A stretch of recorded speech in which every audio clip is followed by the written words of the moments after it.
9,000 सरकार देगी आपको, अलग से कांग्रेस की सरकार आएगी 9,000 अलग से देगी। और 2,800 रुपया, जो 2,500 रुपए की बात थी, 2,800 रुपया आपको धान का भाव इस साल मिलेगा, 17 रुपया कम। और आने वाले साल में, आज की बैठक में आप नोट कर लीजिए, 3,000 बात नहीं हुआ 2-1 साल में तो आप मेरा इस्तीफा ले लेना। हेलो दोस्तों, उम्मीद करता हूँ सब अच्छे और स्वस्थ होंगे। और दोस्तों, आप लोगों को लेके जाने वाला हूँ गमरी, और वहाँ पे आने वाला है टीएस बाबा। और क्या में आएगा, क्या रीज़न है, आप लोगों को इस वीडियो के माध्यम से देखने के लिए मिलेगा। तो चलिए वीडियो को शुरू करते हैं।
राम आगे आगे नेता मांगे, विकास के संदेशा लेके संग्राम आगे रे, संग्राम आगे नेता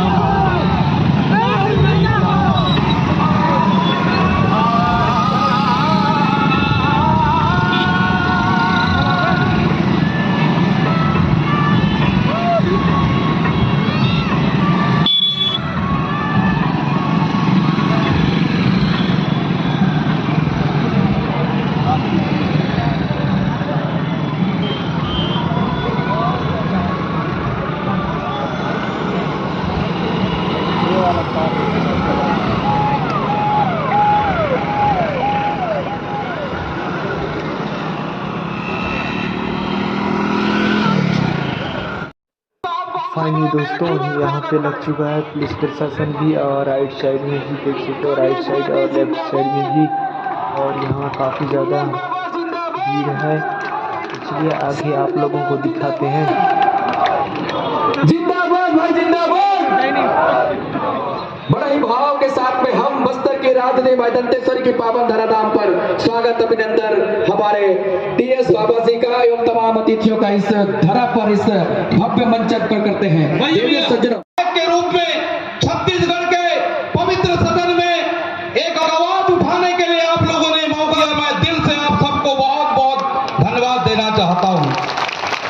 आदरणीय साथियों, चूंकि आप सब लोग जानते हैं, मेरा गांव इसी ब्लॉक में, छोटा सा पल्ला में, मेरे माँ बाप बहुत गरीब एक किसान परिवार से, आप लोगों ने आपके आशीर्वाद से मुझे एक नहीं 2-2 बार विधानसभा में जाने का मौका मिला।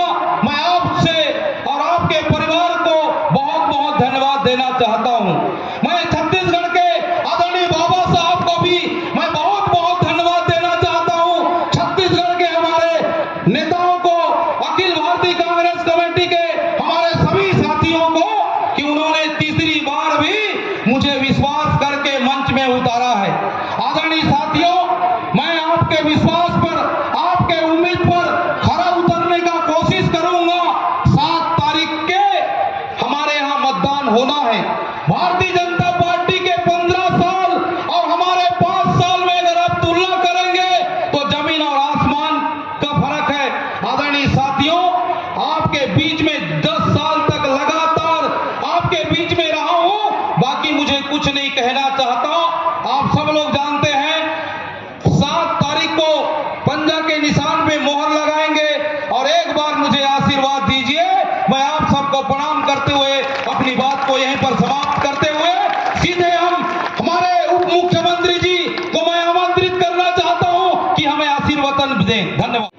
एकत्रित सभी बहू बेटियों को, सभी बहनों को, सभी किसान भाइयों को, सभी युवा साथियों को, मीडिया के साथियों को मेरी ओर से प्रणाम, जय जोहार। आज चुनाव के समय हम लोग यहाँ आपके बीच में आ सके और खुशी है कि एक ऐसे जाबाज और मजबूत साथी के प्रचार में आने का मौका मिला जो समय के साथ धीरे धीरे आगे बढ़ रहे हैं। अगर इनको आगे बढ़ने का मौका मिल रहा है तो इसके कारण आप हैं। हीरे को जौहरी पहचानता है, जनप्रतिनिधि को मतदाता पहचानते हैं और मतदाताओं ने ये मौका दिया कि आज जब ऐसे प्रतिद्वंदी सामने हैं जिनके सर्टिफिकेट का भी पता नहीं भविष्य में क्या होगा, मैं समझता हूं कि हमारे होनहार और जागरूक, संवेदनशील और प्रयत्नशील जनप्रतिनिधि कितने कामों के लिए हम लोग को बोलते हैं, आप लोग को पता नहीं चलता कि बाबा साहब ये भी बचा है, ये भी बचा है, ये भी करना है, इसको भी देख दीजिए। ये पीछे पर्दे के पीछे रहता है। विधानसभा के संचालन का मौका मिला, जब बात आई तो मैंने पूछा भी था कि क्यों संत भाई बंद है कि नहीं, तो मेरे को लगता था पता नहीं संत चला पाएंगे नहीं चला पाएंगे, लेकिन विधानसभा को चलाना बहुत कठिन काम है, बहुत कठिन काम है। और आपके प्रतिनिधि मंत्री वहां रहते हैं, पूर्व मुख्यमंत्री वहां रहते हैं, वर्तमान मुख्यमंत्री रहते हैं, बहुत सीनियर विधायक रहते हैं, बड़े जोरों से बोलने वाले लोग रहते हैं और उनको कंट्रोल कर पाना, उनको समय भी देना, उनकी भावनाओं का भी सम्मान करना और नियंत्रण भी रखना, ये आसान नहीं है। ये आपका बेटा और आपका साथी है जिसने वहां करके हम लोगों के साथ दिखाया। ऐसे साथी के लिए आज आप लोगों के बीच में साथ मांगने के लिए आए हैं। 2008 और 2013 और 18 में आपने मौका दिया तो साथ में आपने ये भी देखा कि हम साथी को भी भेज रहे हैं, लेकिन जिस दल के साथ ये जुड़ के आगे जाएंगे वो दल और उसकी सरकार हमारे लिए क्या करेगी, पब्लिक की देखभाल करेगी कि नहीं। 5 साल विपक्ष में गुजरे, सोना तपा, खरा हुआ और 2018 में जब आपने मौका दिया तो आपके प्रतिनिधि ने कहीं कोई कोर कसर नहीं छोड़ी कि आपकी बातों तक वहां पहुंचाना और वहां से अधिक काम को लेके आना। इन्होंने अपने तरफ से कभी कोई कमी नहीं की। कमी रहती है तो हम लोग की तरफ से रह सकती है, कमी रहती है तो कभी सरकार की तरफ से रह सकती है। आपके प्रतिनिधि की तरफ से मैंने एक समय कभी ऐसा महसूस नहीं किया कि पहल में कभी कमी आई हो। बात सरकार की हो रही है। पिछले बार जन घोषणा पत्र बना, कुछ बातों को लेके हम लोग आपके बीच में आए थे और आप लोगों ने मौका दिया।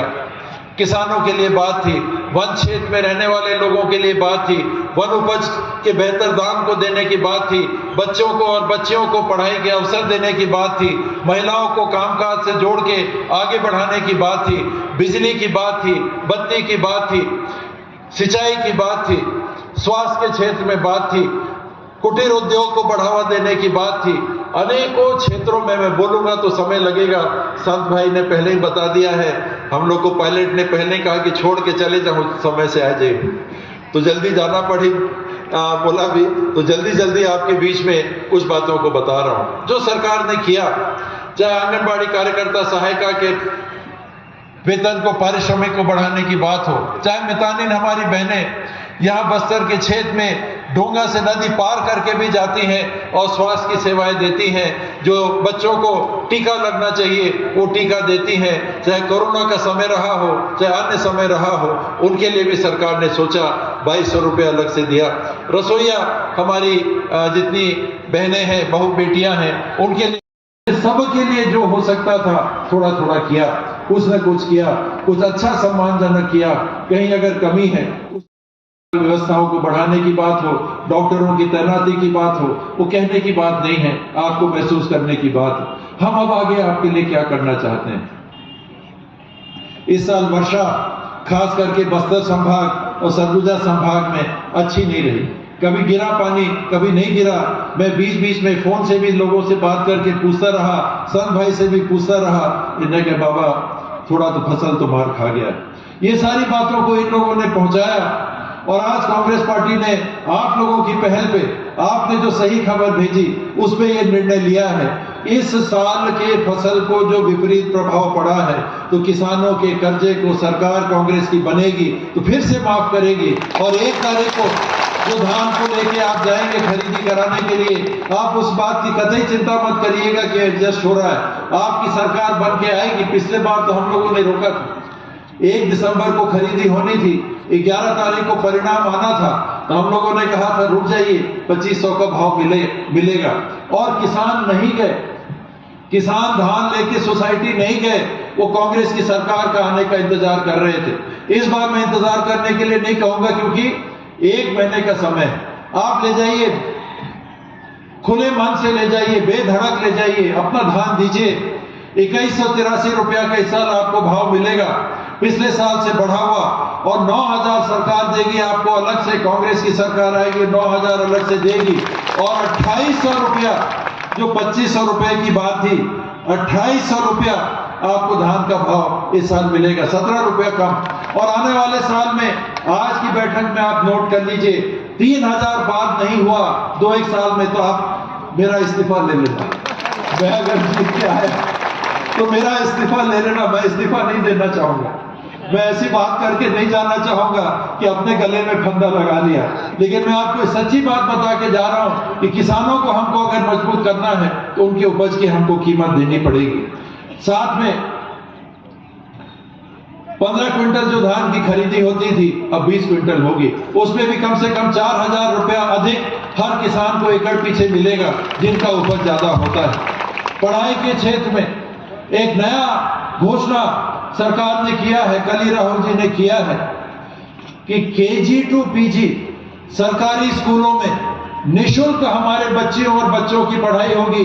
घर से 1 नया पैसा नहीं लगेगा। आपको मेडिकल कॉलेज में जाना है, उसकी जो भी फीस सरकारी लगेगी, सरकारी फीस लगेगी, वो सरकार देगी। इंजीनियरिंग कॉलेज में जाना है, सरकार देगी। नर्सिंग कॉलेज में जाना है, सरकार देगी। सामान्य कॉलेज में जाना है, जो भी पैसा लगेगा, जो भी फीस लगेगी, ट्यूशन फीस लगेगी, एडमिशन फीस लगेगी, पूरा सरकार देगी। ये बड़ा फैसला हमारे भविष्य की पीढ़ी के लिए सरकार ने लिया है। आवास की एक बात उठती थी, पैसे की थोड़ी कमी सरकार के पास थी। घर में जो पक्के के छत का हमको घर बना के देना था, उसमें हम थोड़े पीछे हुए। लेकिन जैसे ही पैसे का इंतजाम किया तो चुनाव के पहले ही हमारे मुख्यमंत्री ने राहुल जी की उपस्थिति में बिलासपुर में बटन दबाया और 7,47,000 परिवारों के घर में 25,000 रुपए की किस्त पहुंच गई। और उसके ऊपर पार्टी ने ये घोषणा की है कि हमारी सरकार आएगी तो 10 लाख और पक्के के घर, जिनके पास 1 कमरे और 2 कमरे के कच्चे के घर हैं, उनके लिए पक्के का घर बना के, जो इंदिरा आवास के नाम से हम कहते हैं, उसको सरकार बना के आपको उपलब्ध कराएगी। व्यक्तिगत वन पट्टे की बात है, ये अभी कार्यक्रम, ये जो कानून है, इसका समय खत्म नहीं हुआ है। इसमें जिनका भी बचा है, और 13 दिसंबर 2005 के पहले जिनका कब्जा था, आदिवासी परिवार 1 दिन का भी कब्जा, गैर आदिवासी परिवार 1 दिन का कब्जा, लेकिन 3 पीढ़ी का उस जगह का निस्तार, आपको भी वनाधिकार पत्र मिलेगा। इसमें कोई संदेह आपको नहीं होना चाहिए था। तेंदुपत्ता संग्रहणकर्ताओं को 2500 से 4000 हमने पारिश्रमिक बढ़ा के दिया। अब क्या करेंगे? 4000 तो दे दिया, अब आप 500 गड्डी ले जाइए, 500 गड्डी का पैसा 4000 रुपए के मान से मिलेगा। 1000 गड्डी ले जाइए, 4000 मान से मिलेगा। 1500 गड्डी ले जाइए, 4000 के रेट से मिलेगा। अब हम उससे ज्यादा क्या कर सकते हैं? हर परिवार जो तेंदुपत्ता तोड़ के फड़ में ले जाएंगे, आप अपना पंजीयन रखिएगा। जो आपको भाव मिलेगा 4000 रुपया 1000 गड्डी के हिसाब से, उसके ऊपर आप चाहे 500 गड्डी ले जाइए, चाहे 1000 गड्डी ले जाइए, चाहे 1500 गड्डी ले जाइए, उसका भाव मिलेगा। ऊपर से 4000 रुपया सरकार आपको देगी। इस बात की भी घोषणा हो चुकी है। वन उपज के लिए ये हमारी बहनें मेहनत करके जाती हैं, रात को जाती हैं। पता नहीं भगवान वहां है कि नहीं, पता जंगल में आसान नहीं रहता है। मैंने भी 30 साल तक तेंदुपत्ता का काम किया है। मैं जानता हूं कि तेंदुपत्ता के बारे में क्या है क्या नहीं है, थोड़ा थोड़ा मैं भी जानता हूं। तो यह आपके लिए वन उपज, लघु वन उपज, 67 प्रकार के वन उपज का 10 रुपया किलो के हिसाब से जो आज रेट आपको मिल रहा है उसको बढ़ा के सरकार देगी। स्वास्थ्य के क्षेत्र में जहां 5 लाख आज डॉक्टर खूबचंद बघेल योजना के माध्यम से साल में एक परिवार को 5 लाख रुपए का खर्चा सरकार उठाती है, उसकी घोषणा आज राहुल गांधी जी ने कर दी। अब वो 10 लाख रुपया साल का, आपको कोई भी बीमारी होगी, हर परिवार जो 1 रुपए किलो में चावल उठाता है उनको ये राशि उपलब्ध होगी। ये सरकार ने बड़ी घोषणा आज की है। साथ ही किसानों की बात हो गई, जिनके पास जमीन है उनकी हमने बात की। जिनके पास जमीन नहीं है उनके लिए हम क्या सोच रहे हैं, जो मजदूरी करके अपना जीवन यापन करते हैं उनके बारे में क्या सोच रहे हैं। तो सरकार ने इसके पहले देवगुड़ी को भी पैसा दिया, 5-5 लाख रुपए देवगुड़ी के रख रखाव और देखभाल और निर्माण के लिए दिया। उसके अतिरिक्त अब हम क्या दे सकते हैं उन लोगों को जिनके पास जमीन नहीं है। इसके पहले सरकार 7,000 रुपया साल का दे रही थी, उसको आज राहुल जी ने घोषणा कर दिया है कि उनकी सरकार आएगी, उनकी पार्टी की सरकार आएगी तो 10,000 रुपया साल का उन परिवारों को मिलेगा। इस बात की भी आज घोषणा हो गई। समय के साथ और बातें आएंगी। अभी कांग्रेस का घोषणा पत्र नहीं आया है, उसमें और बातें आएंगी। मैं सब बात को अभी नहीं खोल रहा हूं, लेकिन सब बातें आएंगी। स्वामी आत्मानंद स्कूल की तर्ज पे जितने आपके high school, higher secondary school हैं उनको भी वैसा बनाने का सरकार सोच रही है, ताकि अच्छे से अच्छी शिक्षा हमारी बेटियों को, हमारे बेटों को सरकारी स्कूलों में भी मिल सके। प्राइवेट का दरवाजा देखने की जरूरत नहीं है, जहां 20-20, 30-30 हजार रुपए अंग्रेजी पढ़ाई के लिए हमको लगता है। घर हम नहीं चला पा रहे, बच्चों को अंग्रेजी कैसे सिखाएंगे? सरकार करेगी व्यवस्था, सरकार खोलेगी वैसे स्कूल और सरकार कराएगी बिना आपके घर से और पैसा लेके हमारे भविष्य की पीढ़ी के बच्चियों और बच्चियों के लिए पढ़ाई। ये सब बातों को लेकर और भी बातें समय के साथ आएंगे। मैं आपके बीच में उपस्थित हुआ था, अपने इस होनहार प्रत्याशी को मत खोइएगा। ऐसे लोग कम मिलते हैं, ऐसे जनप्रतिनिधि कम मिलते हैं। इनको दोबारा वहां भेजिए, साथ में हम लोग के काम करने के लिए भेजिए। ये हमारी ताकत है, ये हमारे बाजू हैं, वरना हम एक अकेले हैं। ये आपके साथी आते हैं, कंधे से कंधा मिला के हम लोग के साथ खड़े रहते हैं, हम लोगों को रास्ता बताते हैं काम का, पब्लिक को क्या काम चाहिए। ऐसे साथी को बिल्कुल चूक नहीं करना चाहिए। 7 तारीख को पंजे के बटन पे अपने कांग्रेस के प्रत्याशी को जिता के भेजिए। यही विनती करने के लिए आया था, यही निवेदन करने के लिए आया था और मुझे भरपूर विश्वास है, मुझे भरोसा है कि आप लोग निराश नहीं करेंगे और संत भाई को दोबारा हम लोग के साथ, हम लोग का कान पकड़ने के लिए विधानसभा में दोबारा भेजेंगे। बहुत बहुत धन्यवाद।